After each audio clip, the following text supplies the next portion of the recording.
오늘도 사연살롱을 찾아주셔서 감사합니다. 평범한 가정에서 아이를 키우고 있는 40대 남성입니다. 아픔이 있는 아이는 일찍 커버린다는 말이 있죠.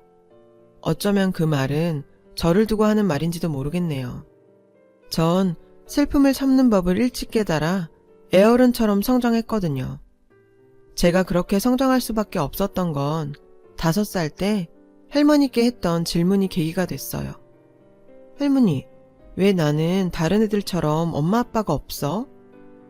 유치원이 끝나면 저와는 달리 친구들은 엄마나 아빠가 데리러 왔어요. 전 그걸 보며 의문이 들었죠. 제 해맑은 질문에 할머니께선 이렇게 대답하셨어요. 저기 멀리 미국으로 돈 벌러 갔어. 그런데 그 대답을 하는 할머니의 표정이 심상치 않았어요. 마치 저를 불쌍한 똥강아지 보듯 하셨거든요. 게다가 할머니 눈에는 금방이라도 쏟아질 듯한 눈물이 가득 고여 있었죠. 그날 이후 저는 할머니께 엄마 아빠에 대한 얘기를 묻지 않았어요. 제 질문이 할머니를 아프게 한다는 걸 알았거든요. 게다가 할머니 대답이 거짓말이라는 것까지 눈치채버렸죠. 그래서 엄마 아빠에 대해 묻기보다는 제 스스로 앨범을 뒤져서 엄마 아빠 사진이라도 찾아보기로 했어요. 그렇게 할머니 눈을 피해 몰래 사진을 찾다가 엄마 아빠로 추정되는 사람의 사진 한 장을 몰래 뽑아 옷장에 숨겨두었고 몰래 꺼내보곤 했죠. 아무리 할머니 할아버지께서 저를 사랑해 주신다고는 해도 친구들한테는 다 있는 부모님이 저한테만 안 계시다는 사실을 받아들이기는 힘들었거든요. 그리고 그건 어린 제게 그림자처럼 따라다니는 외로움이 되었어요. 벗어나려고 발버둥을 쳐도 벗어날 수 없었죠. 게다가 집에서는 부모님 얘기는 불문율과 같았기에 엄마 아빠의 부재에 대한 의문을 애써 외면하려고만 했어요. 어린 나이였음에도 말이죠. 하지만 엄마 아빠에 대한 그리움은 평생 제 발목을 붙잡았죠. 어느 날이었어요. 친구들과 함께 도시락을 먹는데 제 반찬에서 할머니 머리카락이 나왔지 뭐예요. 그때 반장아이가 소리쳤죠. 아이씨 더럽게 이래서 엄마 없는 애들이랑은 밥 먹으면 안 된다니깐. 그리곤 제 도시락을 책상 밖으로 밀어버렸어요. 전 그 말에 이성을 잃고 그대로 주먹을 날렸어요. 그러자 녀석의 코에서 주르르 코피가 흐르더라고요. 덩치는 산만한 놈이 코피를 보자 이내 울음을 터뜨리더군요. 그러거나 말거나 저는 고삐 풀린 망아지처럼 흥분해서 소리쳤어요. 내 앞에서 한 번만 더 엄마 아빠 없단 얘기 해봐. 그럼 이 새끼처럼 죽도록 패줄 테니깐. 이 일 때문에 할머니는 식당 일을 하다 말고 학교까지 불려오셨어요. 아휴, 제가 식당 일 때문에 도원일 혼자 내버려 두고 신경을 못 썼더니 이런 일이 생겼네요. 정말 죄송합니다. 얼마나 놀라셨을까요? 제가 앞으로 더 잘 가르치겠습니다. 자신의 딸뻘인 반장엄마 앞에서 할머니는 연신 허리 숙여 죄송하다고 사과하셨어요. 할머니는 어떻게든 그 친구 엄마 마음을 풀려고 갖은 애를 쓰셨는데 그때 할머니 뒷모습이 어찌나 작고 초라해 보이던지 그 후로 저는 저한테 부모님 없는 고아라고 놀려도 할머니 얼굴을 떠올리며 참고 또 참았어요. 순간을 못 참고 제가 주먹을 날리면 속은 후련해지겠지만 할머니 마음은 찢어질 테니까요. 그래서 부모 없는 애라고 놀림받지 않도록 공부도 운동도 열심히 했어요. 기죽지 않으려고요. 할머니 밑에서 자란 아이도 이렇게 잘날 수가 있다는 걸 사람들한테 보여주고 싶었거든요.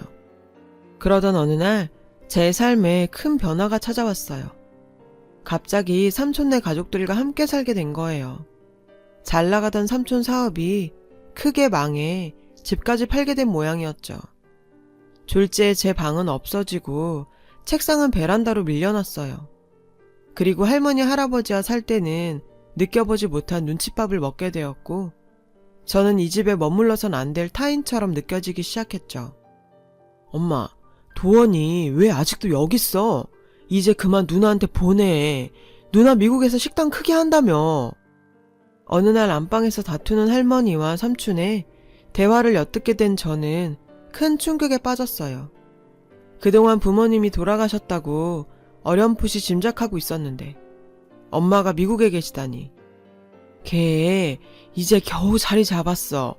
애도 있는데 도원이를 쉽게 데려갈 수 있겠니? 얼마 전부터는 도원이 양육비도 보내줘서 내 돈 나가는 것도 별로 없다. 그러니 애 눈치 주지 말거라. 할머니와 삼촌의 대화를 듣고 저는 조용히 다시 집 밖으로 나와 학교 운동장을 뛰면서 복잡한 생각을 정리해야만 했어요. 막연하게 죽은 줄로만 알았던 엄마가 미국에 살고 있다는 것과 매달 엄마가 보내준다는 양육비, 그리고 저를 집에서 내보내고 싶어하는 삼촌의 속마음까지. 그동안 삼촌이 저를 할머니 짐으로 여긴다는 사실은 어렴풋이 느끼고 있었지만 막상 현실로 마주하니 심장이 뜯겨 나갈 것처럼 괴롭더군요. 부모님은 안 계시지만 그래도 할머니, 할아버지가 제 부모님 같은 존재라고 생각했는데 삼촌이 온 후로 세상에 홀로 버려진 느낌이 들었어요. 엄마는 왜 나를 데려가지 않고 할머니한테 맡겼을까? 할머니는 엄마가 양육비를 보내주지 않았다면 나를 키워주지 않으셨을까? 생각은 꼬리에 꼬리를 물었지만 정답을 찾을 순 없었어요. 그 이후로 갑자기 아프기 시작하더군요. 누군가 제 목을 누르듯 고개를 들 수 없었고 머리는 날카로운 칼로 콕콕 찌르는 것처럼 고통스러웠어요.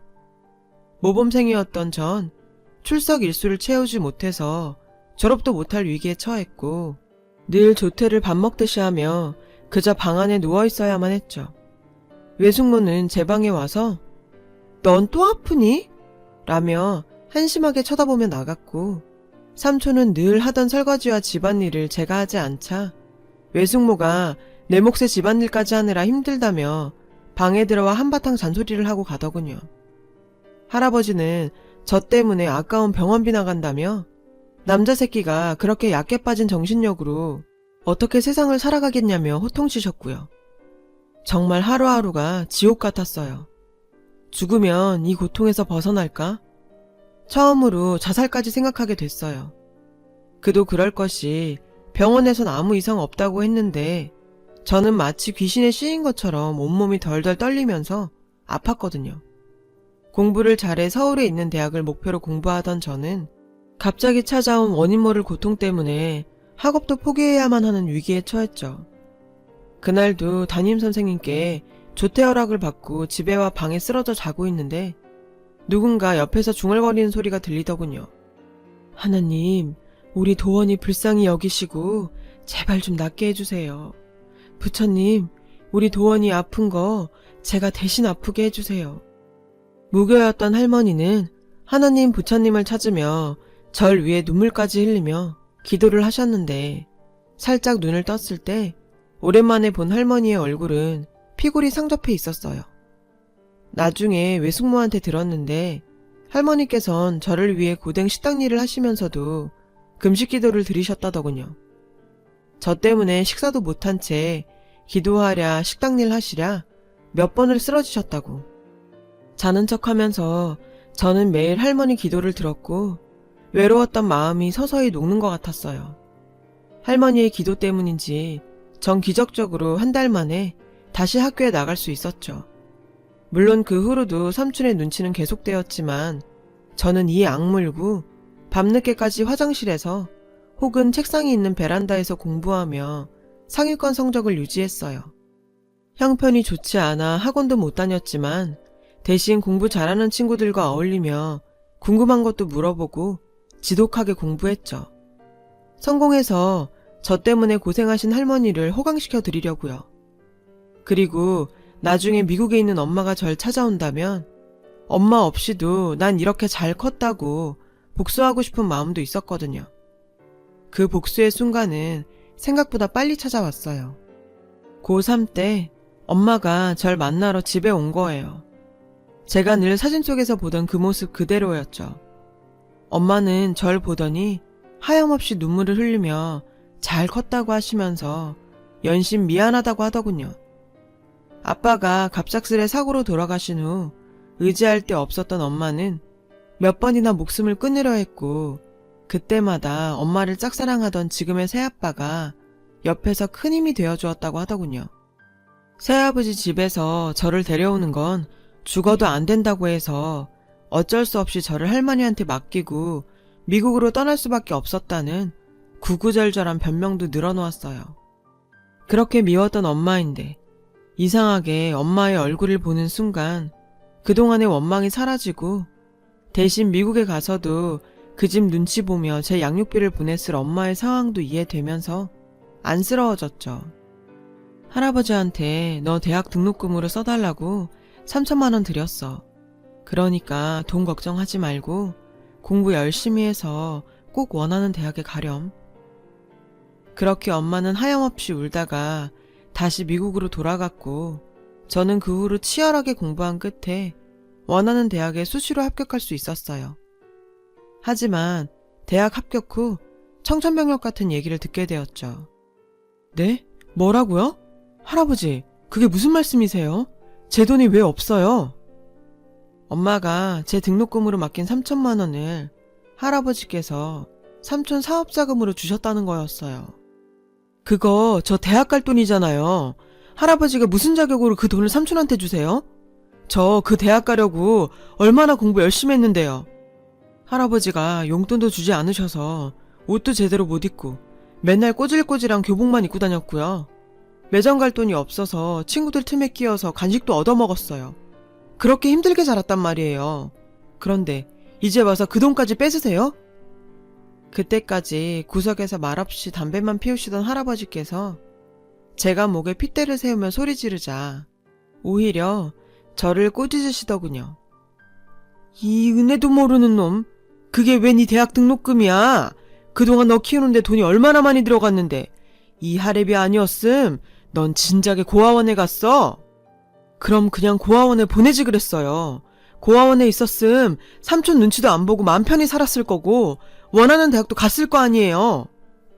그동안 착하게만 살아온 제 자신이 너무 억울해서 꾹꾹 눌렀던 말을 다 쏟아붓고 집을 나가려고 했어요. 그때 할머니께서 제 손을 잡고 펑펑 우시며 돈도 없는데 어딜 나가냐고 저를 붙잡으셨죠. 도원아, 미안하다. 돈은 어떻게든 할미가 마련해볼게. 그러니까 우선. 하지만 그런 할머니조차 끔찍하게 느껴져서 저는 할머니를 밀치고 매몰차게 돌아섰어요. 됐어요. 결국 할머니도 손주보다 자식이 더 소중하신 거잖아요. 그 3천만 원은 그동안 저 키워주신 값으로 드릴 테니 이젠 다시 보지 말아요. 잘 사세요. 전 그렇게 짐을 챙겼어요. 할아버지께선 저의 태도에 노발대발하셨고 저는 그런 할아버지께 심한 말을 남기곤 집으로 나와 모텔로 향했죠. 모텔로 향하는 거리에서 다정한 가족들과 연인들을 보는데 하염없이 눈물이 나더군요. 왜 내 편은 아무도 없을까? 나를 진심으로 사랑해주는 사람은 왜 없을까? 내가 전생에 큰 죄라도 저질렀나? 온갖 부정적인 생각만 들었어요. 원하는 대학에 가지 못한 것보다 가슴이 아팠던 건 부모님처럼 여겼던 분이 저를 사랑하지 않는다는 사실 때문이었어요. 너무 괴로워 편의점에서 사온 소주를 안주도 없이 마시는데 짐가방에서 금반지 몇 개가 보이더군요. 제가 챙긴 적이 없으니 분명히 할머니가 몰래 넣어준 거라 짐작했어요. 돈도 없는 손주가 갑작스레 나갔으니 할머니가 해줄 거라곤 비상금으로 챙겨둔 금반지밖에 없었겠죠. 그 생각에 갑자기 할머니가 너무 보고 싶었지만 저는 이 악물고 버텼어요. 착각하지 마. 할머니는 그저 자신의 딸이 힘들까봐 나를 돌본 것뿐이니까 흔들리지 말자. 그렇게 저는 금반지 몇 개를 팔아 급한 대로 밖에서 생활을 했어요. 원하는 대학을 포기한 후 취직을 위해 전문대학에 입학을 했고 장학금을 받았어요. 졸업 후 대학병원에서 방사선 기사로 일하게 되었어요. 그곳에서 간호사인 제 와이프도 만나게 되었고요. 그녀는 웃음도 많고 모두에게 따뜻한 사람이었죠. 사람을 늘 경계하며 선을 긋던 저도 그녀의 친절한 미소 앞에선 무너지게 되더군요. 무뚝뚝하고 차갑게 굴던 절 웃게 만든 여자였어요. 오빠, 나랑 결혼할 거 아니야? 왜 집에 소개도 한번 시켜주질 않아? 중산층 집안에서 행복하게 자라온 그녀 눈엔 가족 이야기를 하지 않는 제가 이상했는지 묻더군요. 직장에서도 우리의 결혼이 당연시되는 분위기였기에 결혼 전에 서로의 집안에 대해 얘기하는 건 당연한 거였어요. 하지만 전 집 나온 뒤 한 번도 할머니께 연락을 하지 않아서 소식을 알 수 없었죠.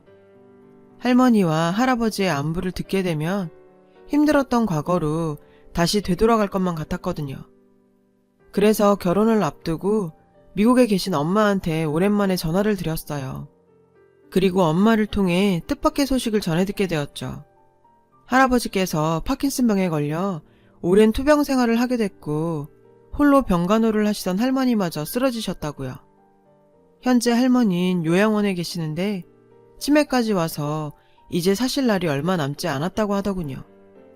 그 얘기를 듣자 뒤통수를 얻어맞은 듯 정신이 멍해졌어요. 전 엄마한테 제 결혼 소식도 알리지 못한 채 전화를 끊고는 주저앉아 하염없이 울었어요. 분명 오랜 시간 연락도 하지 않을 만큼 미웠던 할머니와 할아버지였는데 그간 제 행동이 후회가 되고 제 자신이 불효자처럼 느껴져 미칠 것 같았어요. 그 후 연차를 낸 저는 두 분이 계신 청주 소재의 요양병원으로 향했어요. 똥오줌 냄새가 진동하는 병실에서 전 아이처럼 쌕쌕 주무시는 할머니를 찾았어요. 그리곤 떨리듯 다가갔죠. 할머니, 저 도원이에요. 절 알아보시겠어요? 그러자 제 목소리에 힘겹게 눈을 뜨신 할머니께선 잠시 꿈인가 하는 표정을 지으시다 천천히 미소를 지으셨어요. 내가 우리 손주를 왜 몰라. 이제나 저제나 올까. 밤마다 문도 안 잠그고 기다렸는데. 하시면서 손으로 제 얼굴을 쓰다듬으셨어요. 그리곤 갑자기 눈을 크게 뜨시더니 제게 가까이 오라고 하시더라고요. 그리곤 제 귀에 조그맣게 속삭이셨죠. 비밀번호는 네 생일이다. 삼촌 모르게 할머니 빨간 잠바 주머니에 넣어놨으니까 꼭 가져가야 한다. 그걸로 다시 네가 원하던 공부해. 할미 소원이다. 도무지 알 수 없는 말을 중얼거리셨어요. 대화를 더 나누고 싶었지만 상태가 좋지 않아 쉬셔야 한다는 요양보호사의 말에 저는 할머니가 주무시는 걸 확인 후 할아버지가 계신 병실로 향했어요. 아유, 이 할아버지 할머니 손주요. 엄마는? 아빠는? 다른 가족들은? 저를 보자마자 요양보호사가 묻더군요. 할아버지 입원 후 삼촌이 딱 한 번 오곤 그 후론 아무도 얼굴을 안 비춘다고요. 원래 요양보호사가 있어도 자식들이 가끔씩 들러서 간식도 드리고 필요한 것도 챙겨드려야 하는데 이 할아버지는 찾아오는 사람이 어떻게 아무도 없나 몰라? 혀를 끌끌 차는 요양보호사의 말에 전 준비해간 돈봉투를 꺼냈어요. 저는 멀리 살아서 잘 찾아뵙지 못할 것 같아요. 저 대신 잘 부탁드려요.